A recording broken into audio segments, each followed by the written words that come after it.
What's up, everybody? So today is finally the day we are converting the Subaru from automatic to manual.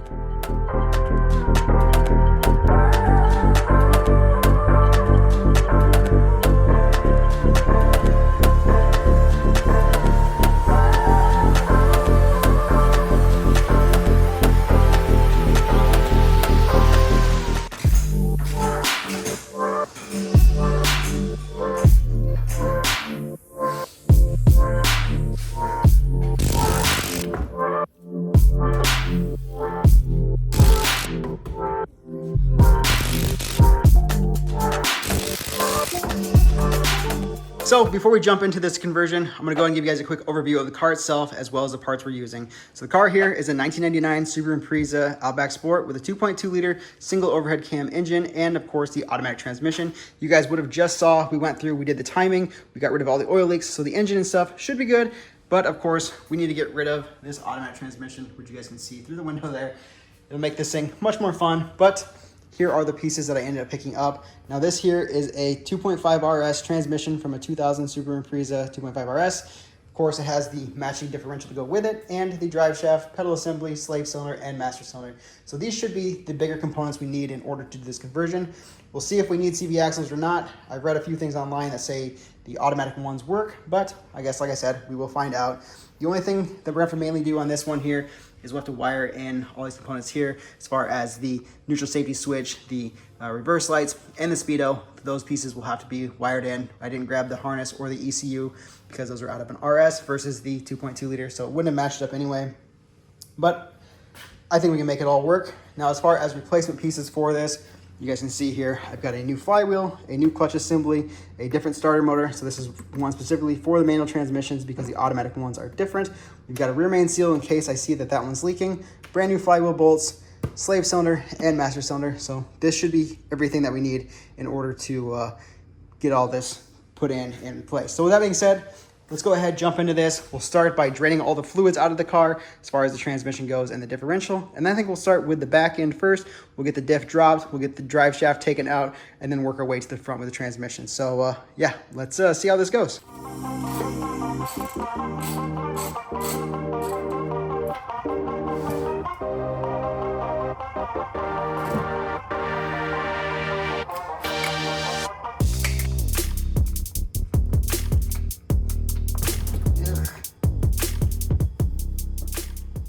Now that we've gotten the transmission and the differential drained, we can go to the next step, which I think we're gonna go ahead and drop the exhaust here. As you guys can see there, it is in the way of the drive shaft and the differential and the transmission, so we'll have to drop it. I think we're gonna go ahead and go right here at the exhaust manifold because we've had those loose and I know those will come off. I don't think the rest of the bolts are gonna come off, they'll probably break.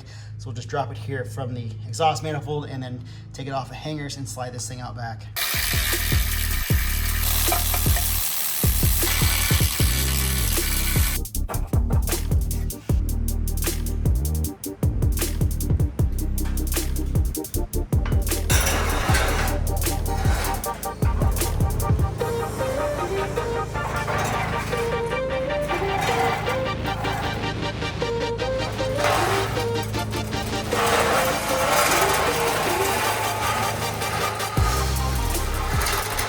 We got the exhaust out now. That was kind of a pain. We ended up unclipping the O2 sensors, undoing the bolts here for the exhaust manifold, and then the rest of it was just basically just the hangers. Those are always a pain to get off, but this exhaust is kind of garbage. You guys can see here, it's all rusted out. It's just super tiny.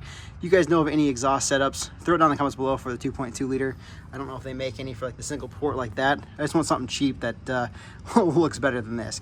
But now that is completed, we can go ahead and get back underneath the car here, get to the differential and the drive shaft. So now with the exhaust out of the way, we can go ahead and get to the differential. But in order to get to that, we need to take off our axle nut here. So we'll pop that off, and then that should be able to free up the axle. We'll take these two bolts off to bring the whole assembly forward, get that axle to slide back, and then it should just pop out of the diff right back there.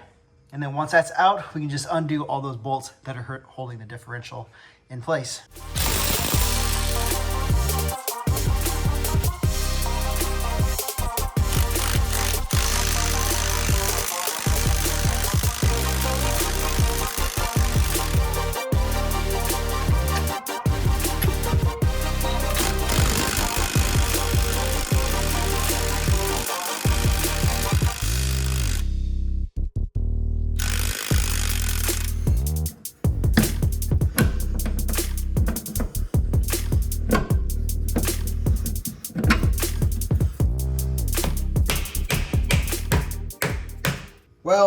we just ran into our first issue here.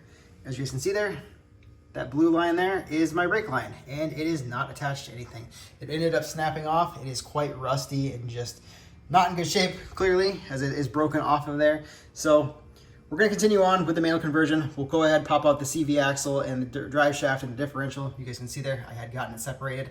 But upon dropping it from the coil over here in the knuckle and pushing down, that ended up just snapping it off. So that just adds another project to this car.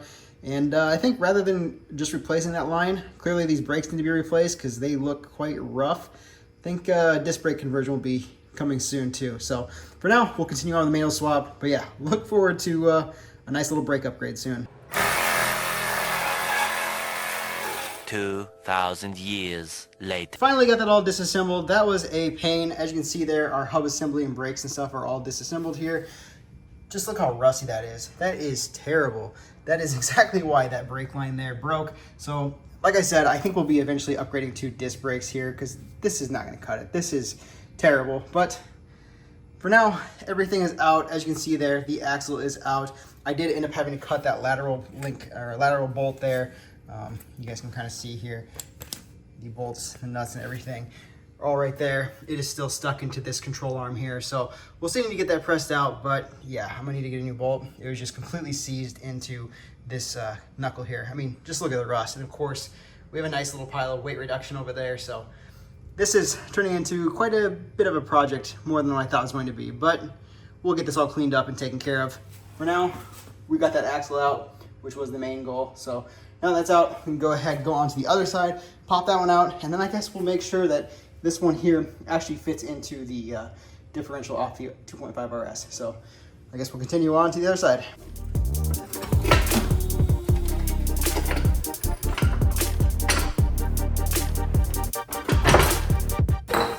I tell you guys what here, this suspension has been an absolute rusty mess. Everything is just seized and stuck together. I ended up dropping the knuckle on this side as well, just because I could not get that CV axle out. As you guys can see there, it is still seized to the hub. And just to make a little confirmation here to see if I would need new CV axles anyway, I decided to test the driver's side one into the 2.5 RS differential. And turns out they are different, so we are gonna need to get new CV axles. So basically, this whole setup here, I'm just gonna throw away. I'm not even gonna mess with it, just because I'm gonna go disc brakes on this. These drums are absolutely awful, backing plates, everything. If I can get the knuckle and everything freed up, that'd be cool, but it's just not worth it. I ended up having to cut these lateral bolts out, or this one lateral bolt here as well, because it is seized into those bushings. So we need to replace that, probably replace the bushings, and maybe even just replace the arms. They are quite rusty too, but it is all free now and out of the way. So now we can go ahead, focus on to the differential back there, get that dropped, get the drive shaft all out of the way. But yeah, this has been an absolute nightmare. You guys can see there, that brake line obviously is just on the verge of wanting to break. So honestly, it's probably a good thing that we're taking care of this, because this is a bad setup. So stay tuned in the future. We'll be doing the disc brake conversion on this as well. But now, like I said, next up is the drive shaft and the differential. So as you guys can see here, we're underneath the car currently. You can see the differential here. So it's gonna have these two bolts here. Then you come up forward here. Looks like there is 1, 2, 3, 4 there. And then there's 2 on this side and 2 on the other side. And then as far as the drive shaft goes, we'll have to take each one of those nuts out there. I think there's 4 on that one as well, so we'll get that all taken out. But yeah, this is a rusty mess, so hopefully we can get all these to break loose.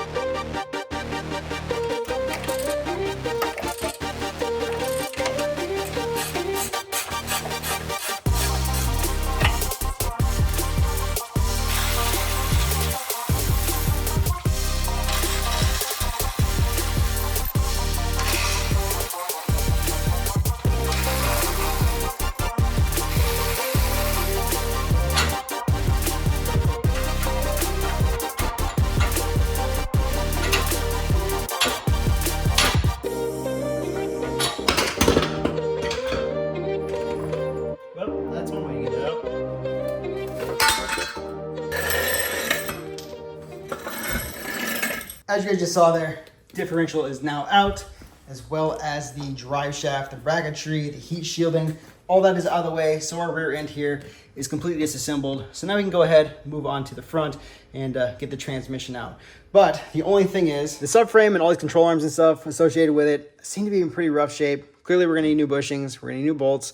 But the subframe itself, just laying underneath there from popping off the drive shaft and differential, I've noticed it is quite rusty. And I'm thinking, since everything is currently out of the way and we will be going through and replacing the hub assemblies with disc brakes here at some point, I think now would be the time to drop the subframe and give it a full refresh. Obviously, I don't want to do it in this video. I think we're going to go ahead and continue on with the pulling out the automatic components of this car. So we'll get the transmission and pedals and all that stuff taken out. But I think it'd be best to get the subframe out of here and give it a full refresh, whether we go through and try to clean this one up, which I don't know if it's going to be possible, or if I try to source one from a newer gen Subaru like the GD chassis. But there again, I don't quite know what's all entailed. So maybe if you guys know, throw it in the comments below what I should do and whether or not I can utilize a GD subframe in this one, and what arms I can use, if I can continue to use the GC arms here, or if we can run the GD, whether it be WRX or STI arms. I don't know if that'll adjust our width in the rear end and if we'll be able to use an R160 diff or not. But yeah, I got some researching to do. But for now, let's go ahead and pop that transmission out. Before we jump into the transmission itself though, I guess let's go ahead and take out our shifter here, as well as our pedal assembly.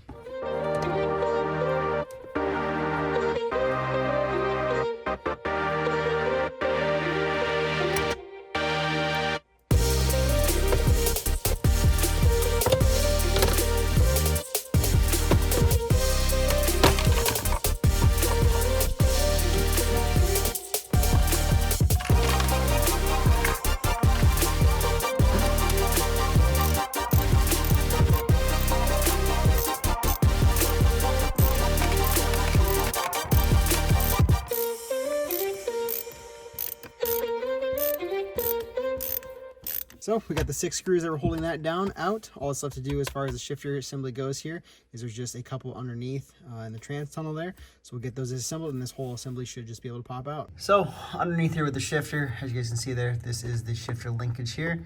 I went ahead, popped out this 12mm that was at the end of this one here to release it from there. And then you've got these 2 bolts here.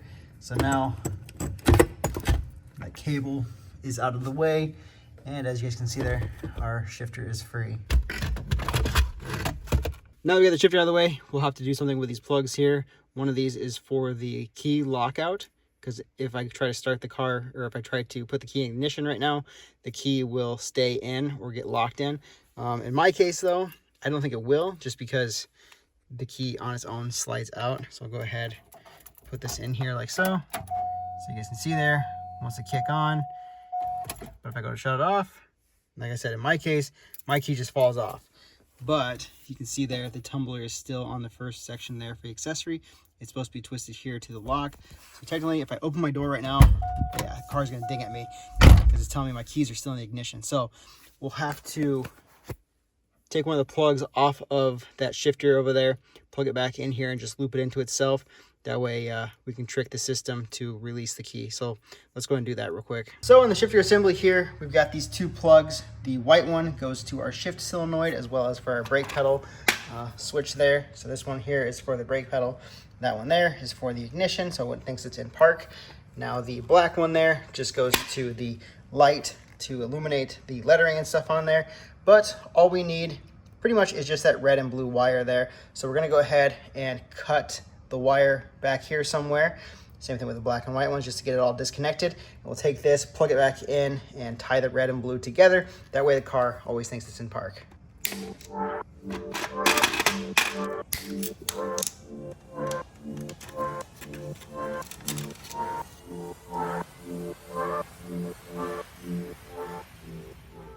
So should be something like that. Before we go ahead and finish this off, I'm gonna put like some heat shrink and everything on that and solder it together. But I just wanna test it out, make sure this plugs back in and works. I don't know if you guys could hear that or not. When I plugged that in, I heard a clicking sound. So technically, now that we got that all plugged in, you guys saw there, we are currently stuck on that one like you guys saw before. So now I should be able to put the key in here, go on to accessory, and all the way back. So now it is off.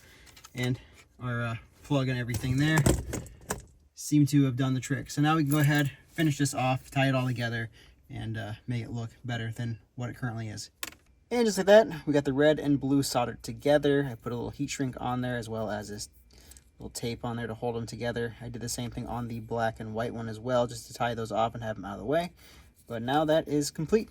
And now that the shifter's out of the way, we can move our focus to the pedals here. So in order to give myself a little more space, I'll go ahead and drop this whole plastic trim piece here. You can see there, we got to get underneath there to get those bolts out.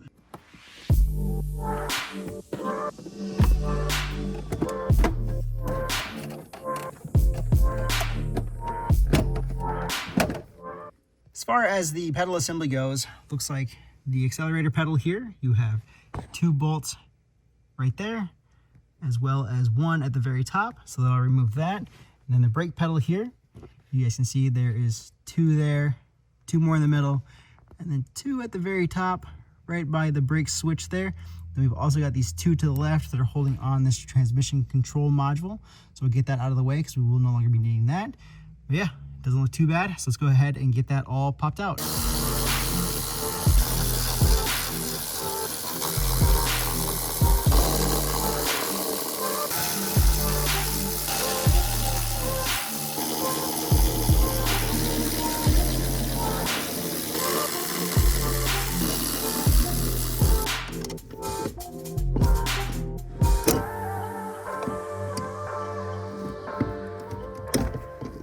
Okay, so we got that little pin off as well as that little cotter pin as well. So now our brake pedal here is free.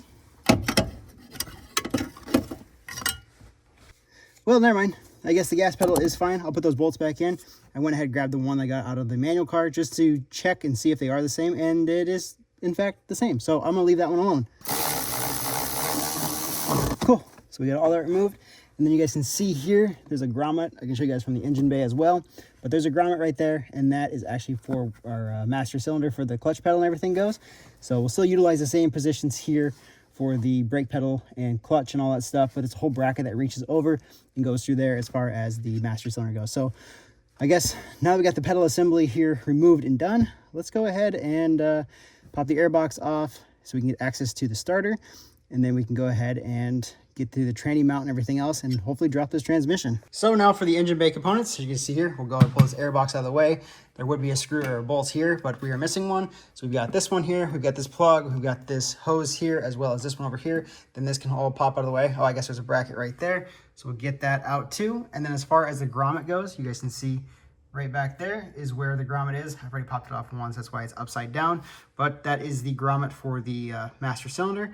And then our starter is right down there. So we'll go ahead and get that out once we get this airbox out.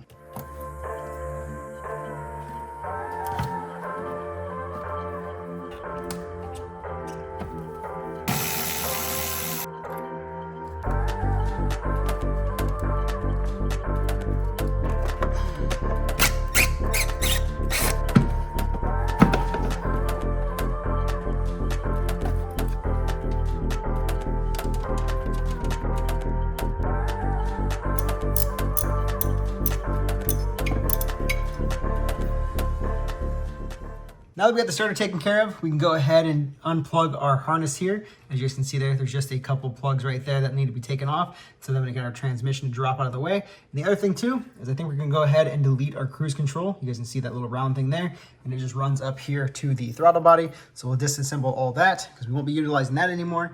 But yeah, that should take care of everything up top here. Then we can go ahead and move underneath to get our CV axles and our bell housing bolts and all that good stuff. So let's go ahead and get those plugs and cruise control out.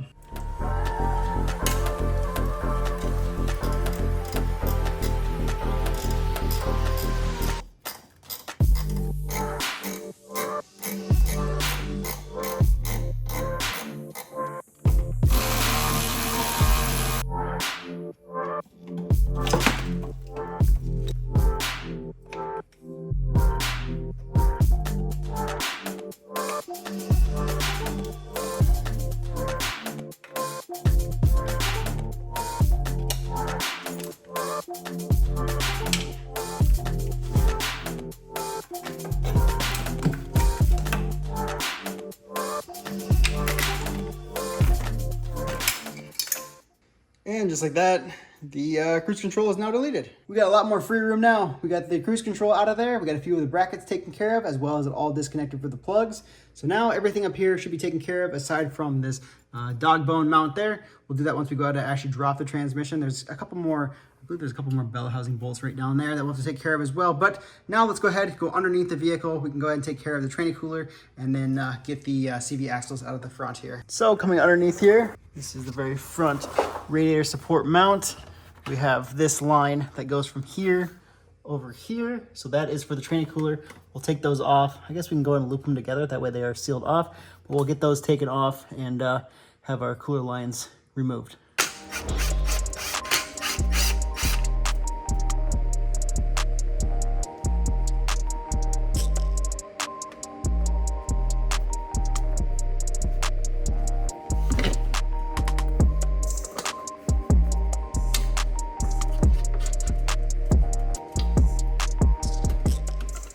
So we went ahead, we got our coolant lines taken off there, and I went through, I don't know how well you guys can see it because it was underneath the car there, but there's a couple cooler lines right there that I went ahead and took off. So those are out of the way for when the transmission gets dropped.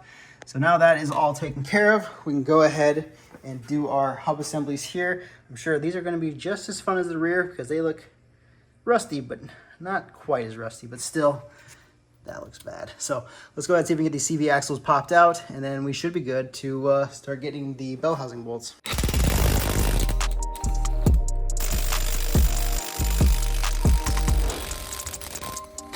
Woo. Can't believe we got that off.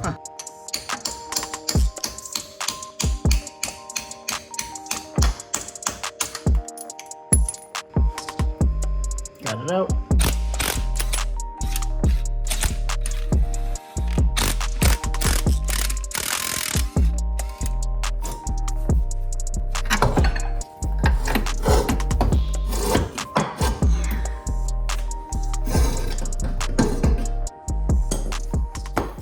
So as you can see there, we got both front axles out. This side was the driver's side, that one was a passenger. So let's go ahead and test it out here on this transmission. As you guys can see there, the little dowel pin that was holding it in, it just matches up there.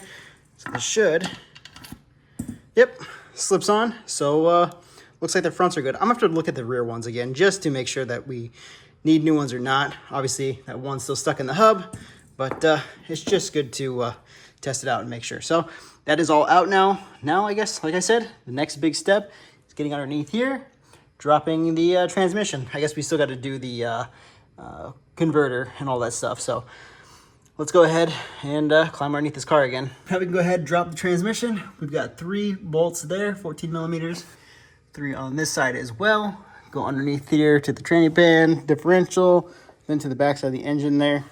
You guys can see there, we've got 1 nut there, 1 bolt there, 1 up there. I already took off the starter, so those 2 are taken out now. We go to this side here, there's a nut right there, a bolt there, and 1 right there. So let's go and get those popped off, and we should be able to drop this transmission. Got the bell housing bolts out and the dog bone in the engine bay, so everything should be free. I got the 6 14 millimeters that are holding on the brace. So you guys can kind of see down there. I've got the jack set up, so we should be able to pop this thing off.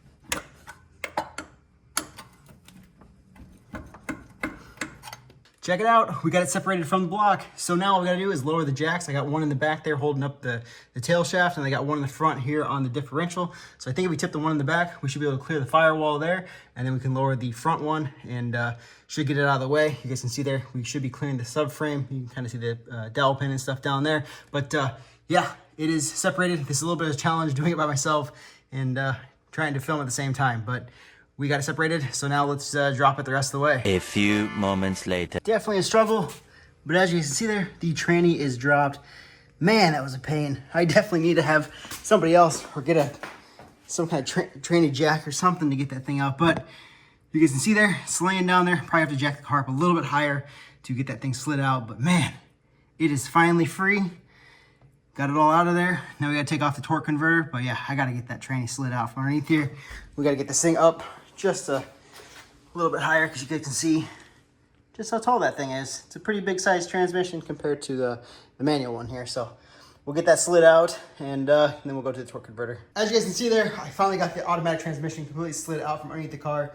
This thing is massive compared to this manual transmission. I mean, you guys can see just the size differences between the two, just how wide the automatic is compared to the manual. It's honestly a lot lighter. This thing is quite heavy. So I ended up, like I said, got this thing all the way slid out here. So now all I have to do is get that torque converter out, and then we should be done. Everything should be removed. So yeah, so far it's been pretty successful. Okay, so now to get to the bolts back here on this torque converter. You guys can kind of see right there. I took one out already just to see if this method would work.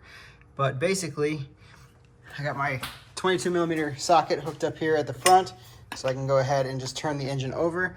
So as I turn it over, hopefully you guys can see through there.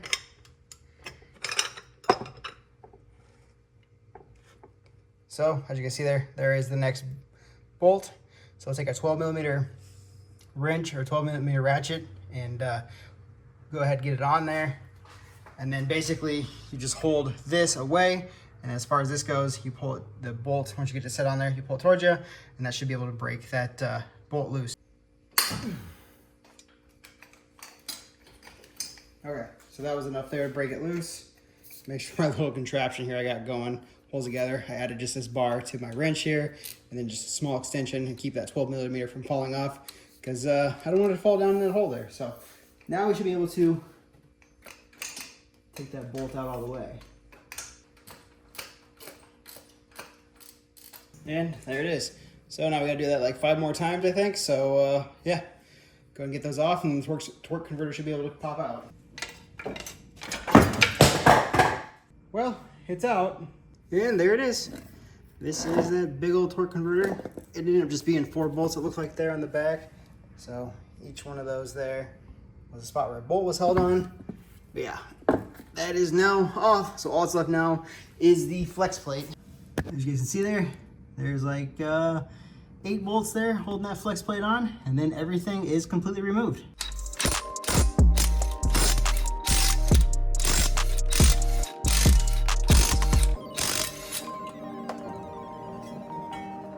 Flex plate is off, so everything is removed. Looks like we got a pretty nasty oil leak coming from this area, which from what I read online, that's a pretty common issue. So I think we're gonna go through and replace this when we go through and put the transmission on. So we'll probably do that, and we'll mess with the rear main seal here. It looks like it's got a little bit of a leak there. So we'll probably replace those 2 things before we put the transmission on here. But yeah, it is all removed now. As you guys have seen so far, we've got everything removed off the car in order to do a manual conversion here. Before we go through and put everything back in the car, I'm gonna take my time and get everything cleaned up. I like to go through, give everything a nice fresh coat of paint, get it all good condition before we throw it back in the car. And of course, there is a few more things that I do need to order. Like you guys saw, I wanna go through and get that little baffle plate that's on the back side of the engine there. Looks like that's got a pretty nasty leak. We did get the rear main seal, so I'm gonna put that in there as well because that's also pretty leaky. And then as far as the rear end goes, I know I asked you guys here at the beginning of the video what I should do. Make sure to let me know, throw it down in the comments below what you guys think. I'm really leaning towards pulling the subframe and redoing those bushings and all that stuff and getting new hub assemblies. Well, definitely getting new hub assemblies because I don't want to run those drum brakes. But yeah, we need to finish those projects before we jump into finishing the manual conversion. But at least at this point, we have everything pulled out. I need to go through and kind of clean up the garage. I got all my bolts and stuff bagged up and ready to go, just organized. So when we do go to pull the trigger on that, it's all ready to go. So with that being said, hopefully you guys liked this video. If you guys did, make sure you big thumbs up. Don't forget to subscribe. We got plenty more stuff coming, obviously. A lot of more stuff coming with the manual conversion as well as the other pieces of the car. And yeah, I'll see you guys in the next one.